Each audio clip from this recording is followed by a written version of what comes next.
श्रीमान Uddhav ठाकरेजी February 2022ला जेव्हा राज्याचे मुख्यमंत्री होते तेव्हा त्यांनी स्वतः हा त्रिभाषा प्रस्ताव स्वीकारलाय.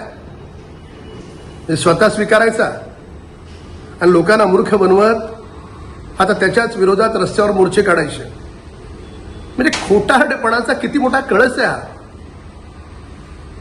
राहिला सवाल, महाराष्ट्र सरकारची भूमिका अतिशय सुस्पष्ट आहे.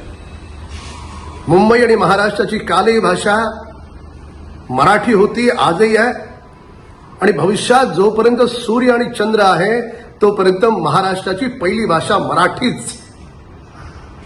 यारमध्ये आम्ही कुठे म्हटलंय की हिंदीची सक्ती आहे म्हणून, हिंदी अनिवार्य आहे म्हणून? एखाद्या मुलाला संस्कृत शिकायचं असेल, दुसरी भाषा शिकायची असेल, शिकू द्या, त्याला कुणी अडवलं?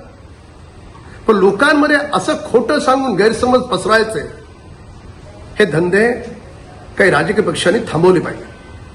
आणि राहिला प्रश्न, दोन भाऊ एकत्र येतील का? आता आधीच 90% लोक उद्धव ठाकरेंना सोडून माननीय एकनाथ शिंदे साहेबांसोबत गेलेत. आता उरलेले 10% लोक जर राजसाहेब सोबत आले तर त्यांचा करिश्मा आणि त्यांची प्रतिभा तर 10% पण सोडून जातील. त्यामुळे दूर दूरवर ती रिस्क श्रीमान उद्धव ठाकरे घेतील असं वाटत नाही.